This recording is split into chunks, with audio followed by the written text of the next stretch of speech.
Thank you very much. Hi everyone, how are you doing? So, how do you digitize a cup of coffee? Let's look a little bit at why that is maybe a weird question, but also a very relevant one. But let's really pick off where Lauri he left off in space. And what you see a picture of here is what a space elevator might look like. And the space elevator is exactly what it says. It is an elevator that goes from Earth and way out into space. And it was a concept that was originally thought of more than 100 years ago, but was sort of rediscovered, if you like, by Arthur C. Clarke in 1980 when he talked about space elevators in his book, The Fountains of Paradise. You may be familiar with Arthur C. Clarke, a famous science fiction writer, most famous for the book and film 2001. But what he did in this book is that he described these space elevators that went all the way from Earth and 36,000 kilometers out into space, transporting people, transporting materials. And he won the Hugo Award for this book, which is the primary award you can get for science fiction novels. And when he got the award, the journalist asked him, "So Arthur, when do you think we will actually have space elevators?" And he said, "Well, probably about 50 years after they all stop laughing." And just like, they laughed at this guy, Alexander Graham Bell, when he invented the practical telephone, as they call it, right? Which he tried to sell the patent to Western Union for $100,000, but they didn't want it. Or as they laughed at this guy, John Baird, who invented what is sort of the first TV, but the radio pioneers really didn't believe in it. Or as they laughed at these people that Lauri talked about, right? The impossible foods and making plant-based food that tastes and looks and bleeds exactly like meat, except that 2 months ago in Missouri was the first US state to ban the word meat on anything but animal flesh, so it all of a sudden became more real for them. But the thing is, of course, that we live in an age now where we see so many unicorns. Unicorns, of course, being startup language for companies that have a minimum $1 billion valuation. And they originally named them unicorns because unicorns used to be really rare animals, right? But now they're not so rare any longer. This is a graphic that shows you the development of unicorns in the world. And you spot a trend when you look at that, right? But not only do we see more and more unicorns, the pace at which they become unicorns is increasing dramatically. So the latest top 10 over how fast unicorns went from just first dollar of investment to billion-dollar valuation is this one. And number one currently is called Uptake. It took them 236 days. So 236 days to get your billion-dollar valuation. That's interesting when you think about some internal product development cycles that some of you may be familiar with, right? And all of this, of course, is powered by digitization, Moore's law, all of these technologies that we're talking about. And this also means that there's a bunch of questions that we need to start asking ourselves. And perhaps a bunch of questions that we have been asking ourselves for many, many years, but we need to re-examine them. We need to rethink, we need to look at them with new lenses. One of those questions is this one: which industry are we really in? Used to be a simple question, not so much any longer. And a company that really truly understands this perhaps better than most is the company Amazon. And you know them, of course. They started out selling physical books online.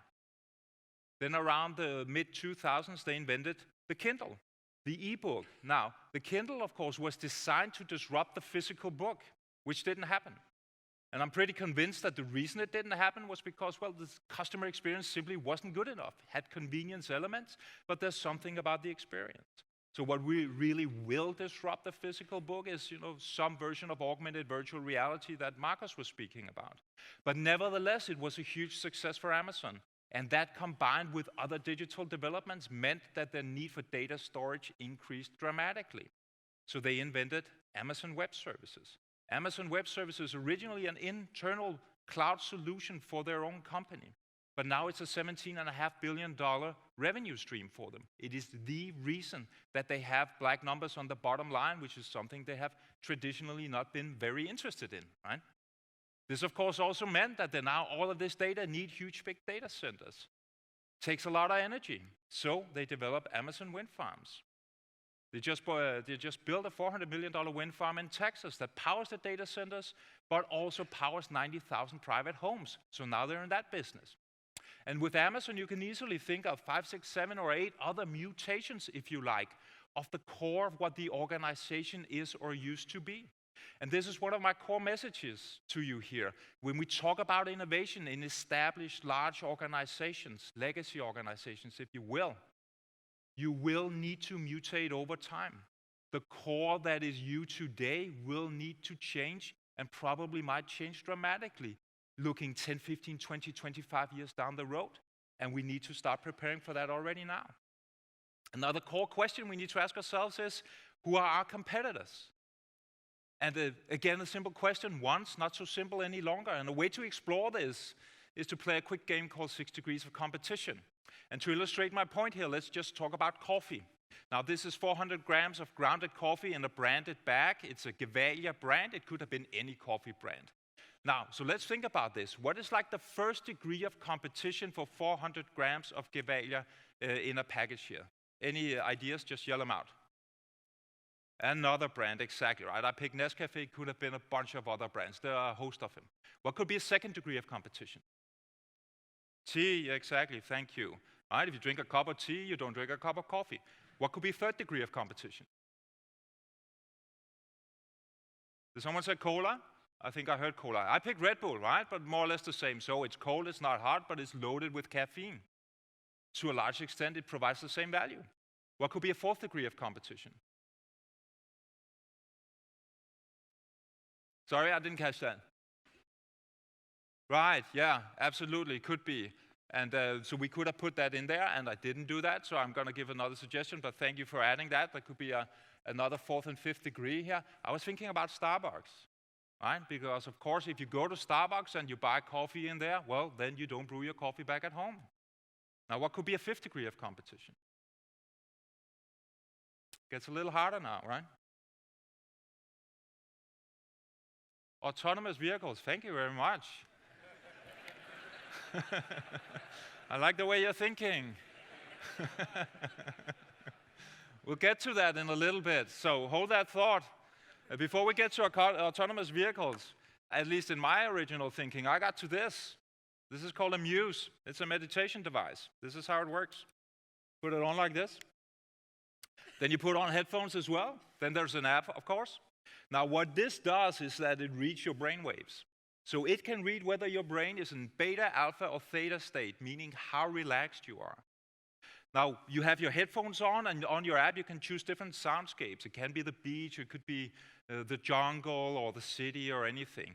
And depending on your brain waves and which state your brain is in, the noises, the more relaxed you are, the noises, they get more relaxed as well, and the wind blows a little less hard, etc. And if you're like really super relaxed in theta state, then you'll start to hear birds tweet, beep, beep, beep, beep. And then you know you're like really getting into the zone here. And all of this, of course, you can track on your app, so you can see what your development is. So it's meditation in a gamified way, super convenient. Right? And we're seeing more and more of these types of devices on the market. And I can't help but think, what will a Muse do to coffee cup number 3, 4, 5, or 6 during the day? 3 o'clock in the afternoon, we want a coffee and a Snickers bar, or perhaps 7 minutes with the Muse here, and then we win back the energy and the time and the couple of extra working hours during the day, right? So that brings us to the 6th degree of competition. And thank you for the answer here, or a possible answer, right? Electrical vehicles, or a little bit further down the road, autonomous vehicles, because what will happen once we have autonomous vehicles and we no longer need to hold a steering wheel every single morning when we go to work? Will we drink less coffee because we don't need to be as fresh? Perhaps, perhaps not. But where do brands, like a lot of coffee brands, like Starbucks, like Red Bull, sell something between 20 and 40% of their products? Gas stations, right? So what when we no longer need to go to gas stations? We won't probably not even need to do that with our electrical vehicles. The whole value chain changes dramatically, right? So that leads us to the question, how do you digitize a cup of coffee? Well, strange and weird question. But when we start examining, when we start to move further down the road, when we start to look at not just second and perhaps third degree of competition, which is where we typically look and we feel confident and content that now we know what the world looks like, then new questions arise. Then the world starts to look differently. And it also opens up for a host of new opportunity. The issue, of course, in our legacy companies is that often we tend to do one of two things. We say, well, no thanks, we're busy. If someone comes along with a new technology or new business model or new idea, right, it's pretty obvious these guys are working really hard here, right? It's a tough job. Or we say, yeah, I get it, innovation, that's important, let's do a brainstorm, and then we say, well, now, let's pick the innovative idea with the greatest potential to keep things exactly as they are. That's what we call innovation theater. It happens all the time, and not out of bad intent, but really because we have what we call the immune systems in our organizations, right? And I know you're all familiar with the immune system or the concept of it, and it makes us sometimes feel that we work in organizations that look a little bit like this. I mean, not you guys, of course, but I've heard of some people that sometimes feel like it. But what also became obvious to me hearing about these immune systems was that it's also a very sort of abstract word, and what does it really mean? And what seems to be the case was there was a lot of finger pointing going on, right? Because what seemed to happen was that we see top managers pointing to middle managers and saying, yeah, well, it's the middle management immune system, or sometimes referred to as the permafrost of middle management. Right? And middle managers, they point to the employees, say, well, it's the employees, they don't want change. And the employees, they point back to middle management and say, well, it's middle management again, right? But really, if you start to examine it and deep dive into it, what becomes clear is that the immune system is not just one thing. The immune system is really layered into three. And there's an individual immune system, there's an organizational one, and there's a societal one. And the individual one is not the most important. It is a real thing. Of course, there's human resistance to change. It is a real thing. It's based off our personality profiles, for instance, right? Some of us like to bungee jump. Some of us like to stay home and watch Netflix, right? We have different personality profiles. We also have psychological barriers that keep us back from doing stuff. Eh? And we have a capability deficit, and that capability deficit is very real. There's a relatively new study out that says with 2,000, I believe, global managers, 76% of them say they do not have the capabilities they need to move into the future. That's massive, right? So it's a real thing. Now, if you as an employee don't have the capabilities to go on an innovation journey or digital transformation or whatever journey with your company, of course you will have some sort of resistance to it. So we need to upgrade our organization's capabilities. But even more important is the organizational immune system, which is comprised of our KPIs and reward systems, our legacy IT infrastructure, business models, etc., and also our investors and shareholders and their demand for relatively quick returns, right? Because what often happens is that our KPIs are not aligned with our innovation journeys. So we go out and say we need to transform, we need to disrupt ourselves, we kickstart all these new incredible projects that will move us into the future, but we keep measuring people on the same stuff. Now, what that does is that really tells you what the system wants. And if you put the system up against the person, the system will always win. Always. Right? So therefore, if you really truly want to bring people with you on that journey, you need to look at how can we change the system. We need to be sure that we are aligning KPIs between sales and IT. Often they are not. We need to be sure that we investigate whether our new initiatives, should they actually be aligned with legacy IT or not? Sometimes yes, sometimes no. It depends on what the purpose is. We'll get back to that. And then finally, of course, there's a societal immune system as well. Legislation, which of course is the legacy company's best friend, right? Because it keeps all the new ones out. And we just saw the Impossible Burger example here. Now we start to see legislation trying to keep all those new meatless meats out of the way, right? Of course, that they won't succeed in the long run. But anyways, you have legacy customers and providers. If you're the big girl or guy in the room, then you probably need to help your suppliers go on that journey with you to build up their own capabilities. And then there's an economic climate, and we also need to factor that in. And there's always an opportunity in downturn for inventing the new, but it's also difficult to do it in. So we need to figure out really at the core, what is the purpose here? What is it that we're setting out to create? We speak about this massive transformative purpose that is described in depth in the book Exponential Organizations that I can highly recommend you to look into. Right? What is our massive transformative purpose? The bigger purpose than just making money? Tesla's, for instance, is accelerating the world's transition to sustainable energy. It's not about cars at all. It's much bigger than that. Now, what this does is it's highly motivational for people to be a part of that journey. What would you rather? Accelerate the world's transition to sustainable energy? Make unknown shareholders rich? It's not really a battle, right? Can you feel it somewhere? Then, of course, it's motivational, as it is for our customers. And we see these trends, of course, really clearly. And if we look into some other research around purpose, it actually becomes clear that there's a big meta study that looked at 450,000 different survey answers in the best place to work surveys that I'm sure you're familiar with. And they found out that actually there were companies you could call purpose camaraderie companies that had a bigger purpose and people felt that there was a really good work environment. And then they had purpose clarity companies. Again, a big purpose and then very clear goals. And in the purpose clarity companies, they could demonstrate a direct correlation between the combination of purpose and clarity in goals and economic results. Not in the purpose camaraderie ones. That, of course, does not mean that a good work environment is not important, but it's worth noting. And finally, of course, we need to ask ourselves the questions, how do we innovate? And this is where it gets really complicated for the legacy organization, because you need to not innovate in one track, you need to innovate in 3 tracks simultaneously, depending on the proximity to the core your innovation has and the scope that you're looking for. And sort of track number 1 is what you can call optimizing innovations. That is the metaphorical extra blade on the razor, right? This is good and important. There's none of these innovations that are not good or important. They just serve different purposes. This is where you sort of continue doing what you're doing, right? So you're sort of upgrading, improving the past, if you like. And you will have to do that in the short run. This is what pays the rent. This is what puts bread on the table. But of course, it's only for the short run, because all of a sudden you'll have a Dollar Shave Club that comes in and really messes everything up for you, right? And in absolutely no time, they took 60% of the online market and 16% of the entire market of shaving, because they reinvented the business model. So that means it's not enough. Therefore, you have the second layer, the second lane of innovation, which I call augmenting innovations, because this is where you upgrade the core of the organization.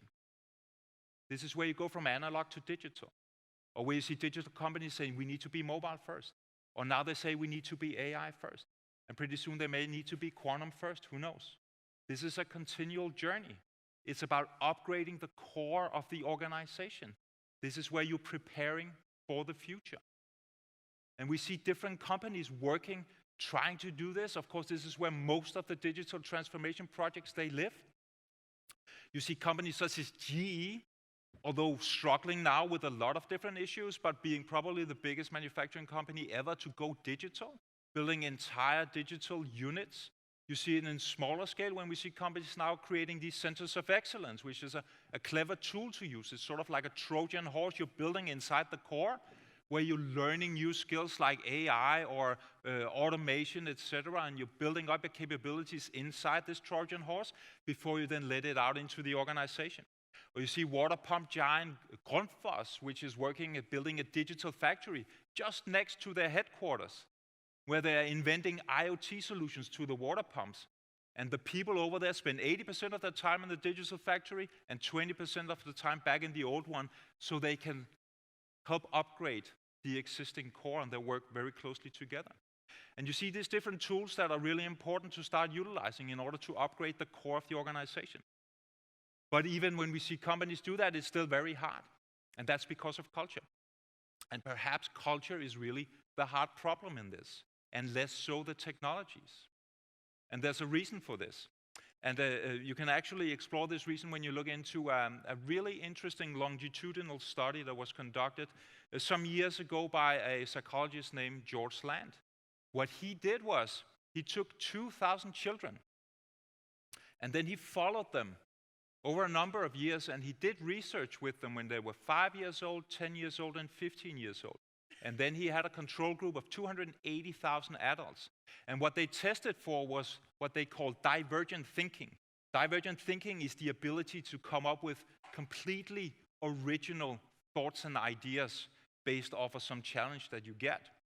This is at the core of creativity. You have divergent thinking and you have convergent thinking. Both are important, but the divergent thinking is where you come up with original ideas. They tested these children at the age of 4 to figure out how good divergent thinkers were they. And they found out that at the age of 4 to 5, 98% were categorized as creative geniuses. 98%. So when they took the control group of 250,000 adults, how many percent do you think it was?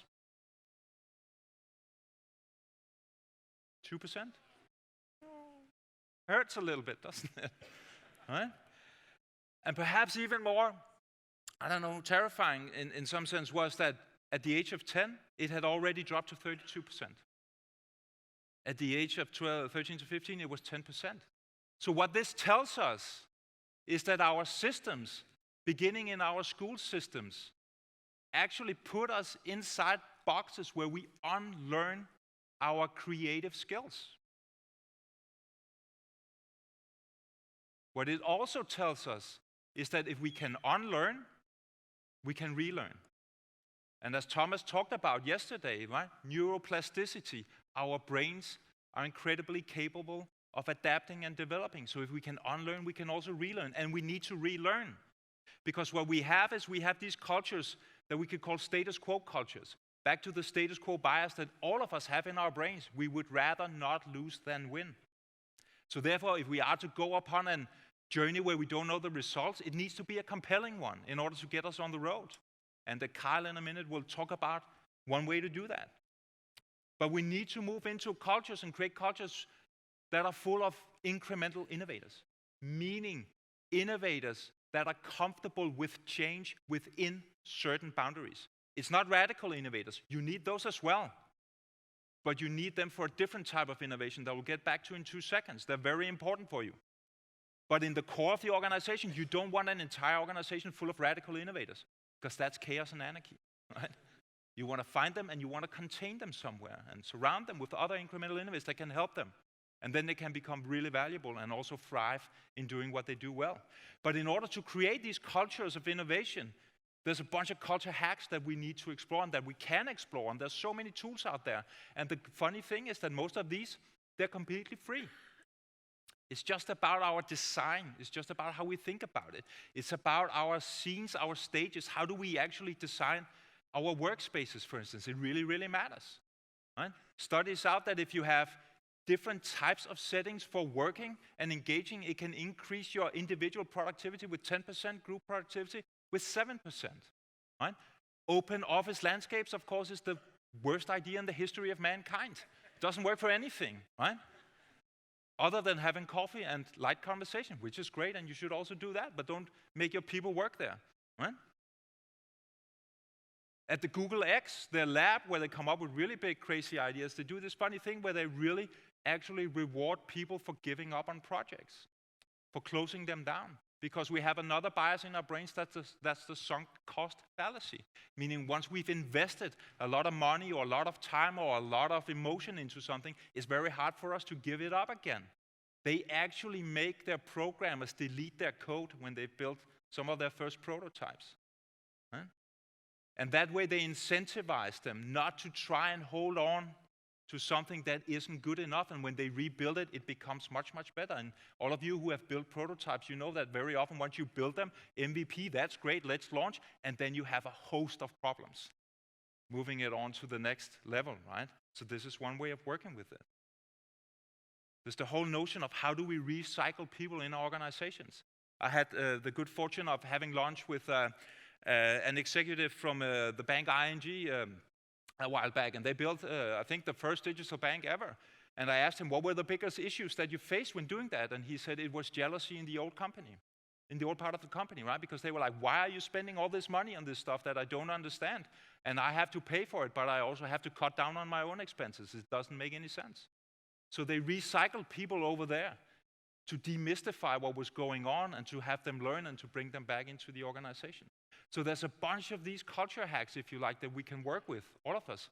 that isn't expensive at all. It's just about how do we think about our scenes, our stages, our processes, how we make our agents interact with each other that can really help us in design for these cultures. And now, so the third level of innovation here is then the mutating innovations. I mentioned the Amazon as the example before, and this is where we invent the future. And here's something else is going on, right? Because this is where we are challenging the core, not upgrading it, we are challenging it. And that means that here we have our incremental innovators that we need to find the sweet spot for when they are not too high risk of failure, not too high consequence of failure, also not too low. We need the radical innovators that are thriving with super high risk and consequence, right? They are overrepresented among startup founders who collect their pensions and put them into startups that most likely will fail. And they love it, right? There are not too many of those around, which is probably also a relatively good thing, although we need more.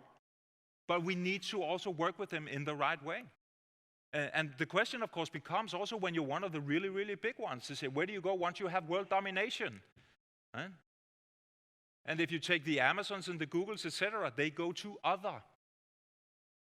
Right? This is where they have 3-digit growth or high 2-digit growth. And of course, it's also at a much smaller scale. But they have other categories, other bets, they also call them at Google, which is, for instance, where they have Wing, which is their drone project, which was part of the lab, the Google X thing. And now they spun it out as a separate company because it showed that it was strong enough to survive. And what is interesting, I think, about this is that originally what they then did, sort of proof of concept, was that they got a lot of press on flying burritos to Australians, which is great, right? But the question is that a viable business model? And probably not. So they made the problem bigger.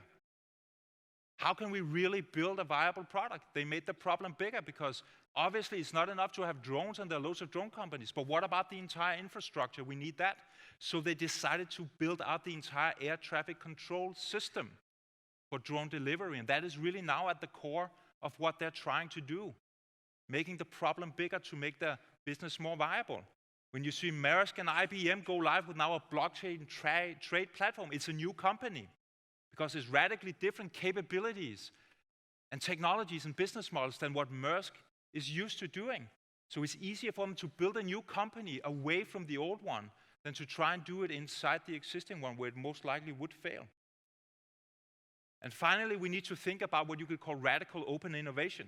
And I'll give you this example from the Avatar X Prize. So X Prizes are huge global competitions. The first one was to build a manned rocket and send it into the stratosphere twice within 2 weeks. And the winner got $10 million.